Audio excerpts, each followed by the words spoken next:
Hi guys, today we're going to talk about public forum debate, a type of debate that high schoolers and sometimes the middle schoolers compete in the United States. It's called public forum debate. So before we can talk about what public forum is, first have to define and talk about what debate is. So a quick overview. Um, So, of course, we're not actually defining what debate is. We're talking about what debate means in the context of how it is competed as an activity in the United States. So, first of all, debate is not really about reaching a solution or a resolution or some sort of truth or solve the problem. Any of those things, it's not about those things. But if you like any of those three things, don't worry, because let me clarify. What I said was at the end of a debate, it's not about the two opposing sides figuring out how to solve something.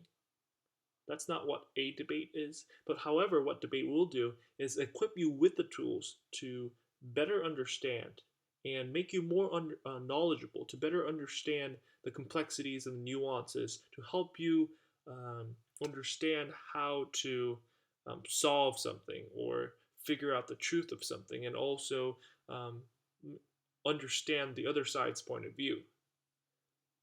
So it helps with solutions and resolutions and the truth in the long run. However, in a debate round, it's not really about figuring out one solution to a problem, because it should be more of a clash of ideas than a compromise.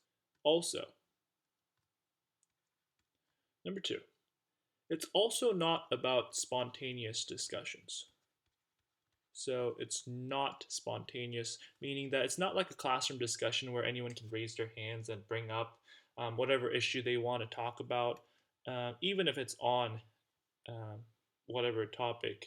Um, Third, as I said, it's a resolution driven. And resolution is the first debate jargon introduced here. So resolution means the topic. And resolution driven, that means it's topic driven. So it's one topic, and there's going to be two sides.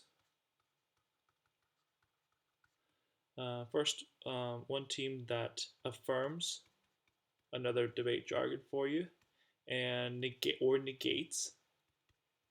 So anyone who affirms the topic or the resolution is saying, I think it's a good plan, or I believe that it should be enacted. Negates is the opposite. And anyone who affirms a resolution is called the affirmative side,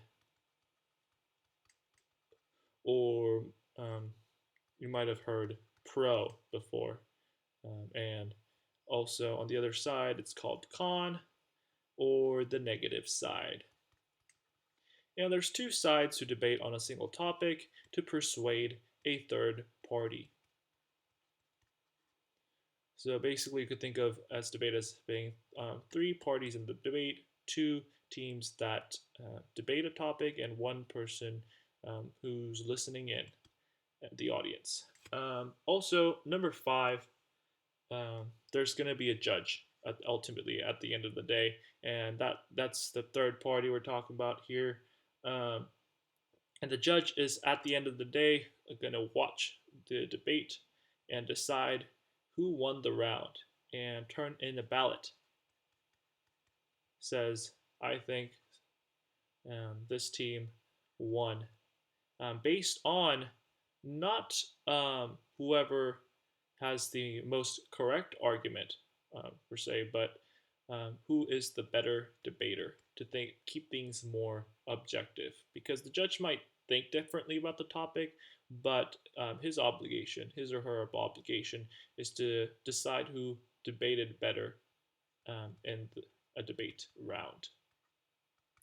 So, uh, if you see all these 5 points, you can see that debate in the United States has some sort of structure and some sort of rules, set of rules that you have to follow. And we are going to talk about the structure and the rules of public forum in this video.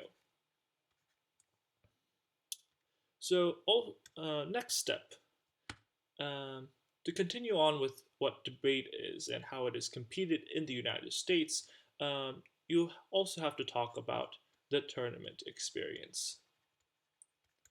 So, to use an analogy here, you could say debate is a lot like sports. First of all, it's very competitive, so there's a ton of teams from across the United States representing each high school. And at a debate, in the debate world, there are tournaments. So just like in a sports tournament, um, for example, in a basketball tournament, um, there are a bunch of teams from the region representing each high school, and they compete in different games. Or in a tennis tournament, there are different matches, and these matches or games in these tournaments are called rounds, debate rounds in the debate world. And also, what you do in the sports world, you have practices, and same thing with debate. You prep. So there's a period where you prep for a tournament, and tournament is the ultimate goal of any debater uh, participating in the United States. So what do you do during the prep period? Well, just like practice, you practice debate, but more specifically, you prepare on a topic that's released monthly, bi-monthly, or yearly, depending on what type of debate you're doing. And you also do uh, make something that's called a case, which is the main speech or the main advocacy, and you prepare that for both sides, pro and the con. And other things you have to do is you strategize for your tournament. So you predict which arguments are going to happen in that topic and prepare evidence, and that's all in the prep period. And you go to once you go to a tournament, as I said, there's going to be rounds versus different teams. Every round you go against a different team from a different school, and there's two types of rounds: prelims, and prelims go before elim rounds, or they're called out rounds. Just like in a sports tournament, they're just like playoffs. So there are brackets. So if you do well in a prelim round, have a good record, you can go into the elim rounds. And also at a tournament, uh, you also might get speaker awards based on the points you aggregate during that tournament. So that's a brief discussion of tournaments. We will probably talk about tournaments in a different video. And for now, we're going to jump back to talking about public forum.